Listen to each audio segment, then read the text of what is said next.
Hello there. The proles lie. The government and the BBC misrepresent. But as ever, it looks like the government and the BBC will get away with it. And this will have serious repercussions for the rest of us.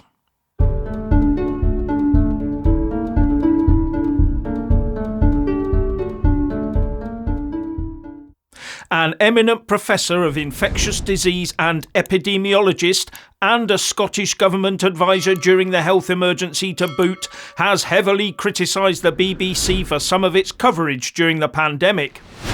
Speaking to the UK COVID inquiry, chaired by Baroness Hallett, Professor Mark Woolhouse said that the BBC had misled the viewing public by having repeatedly reported rare deaths or illnesses among healthy adults as if they were the norm. As a result, people were misled into thinking that the virus did not discriminate, and so everybody was at equal risk. Whereas it was well known that the virus did discriminate on an age basis, with the over 75s at 10,000 times more risk than the under 15s.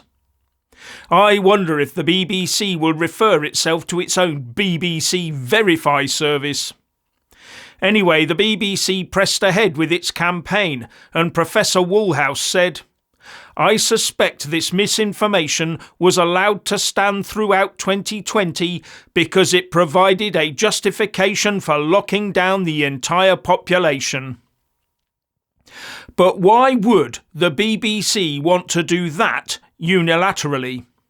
I would say it wouldn't do so unless either the government had made the BBC aware that it wanted to see the entire country told to stay at home, or because the lefties that infest our national broadcaster saw a political advantage for the socialists and unions in so doing. And if either of those are true, then bang goes the BBC's impartiality.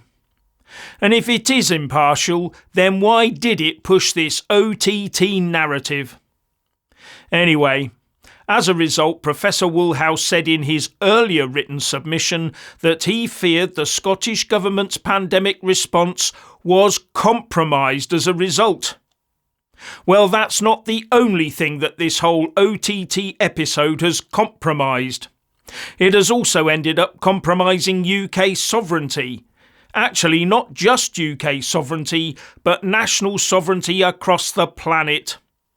Everyone with two brain cells to rub together is well aware that pandemic scaremongering was in overdrive across all 7 continents, with the drive being on to see which country could get the grand slam of regular lockdowns, blanket face coverings, and mandated medical interventions for all time.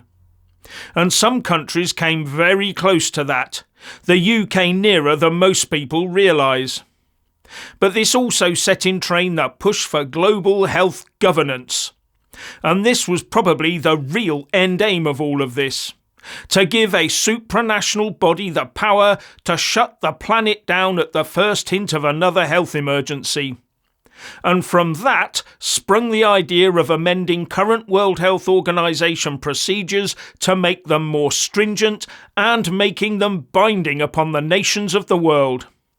And to go with that, we have to have a brand new computer system and software to store the health and vaccination records of everyone across the globe, so that we know whether they are safe to travel or not, so that we know who to lock down and when. And both of these are in full steam ahead mode. You're just not being told fully about it. With the UK government sending out a statement a couple of days ago saying, "The UK would like to thank the Director General for his excellent report and congratulates the WHO on its many successes in 2023. But it also crucially said, "The UK underlines our commitment to agreement of a new pandemic accord and targeted amendments of the international health regulations which together ensure our preparedness for future health threats with stronger prevention and response whilst respecting national sovereignty." Now, they had to put that last bit about sovereignty into it to try and head off criticisms at the pass. When, and it is when, the UK signs up to that accord, it will be deemed to be international law. And we all know what that means. But the UK government will have to pass UK laws to make it effective, just like with the ECHR. But you try and change those laws later. Can't do that, old chap. It would be against international law, you know. Now, just to be clear, when the WHO pronounces on something, no one is allowed to dissent. Just look back at all the medical experts who dared to even question what those venerated WHO experts were saying. So when the UK also says in its statement that the UK welcomes this week's focus on climate and health, at COP28, leaders noted that climate change is now a health crisis, as you have said many times, Director General. One we can only face collectively, with WHO playing a key role. The WHO is being mobilised to reinforce the net zero push with health advice no one can question and no one can criticise.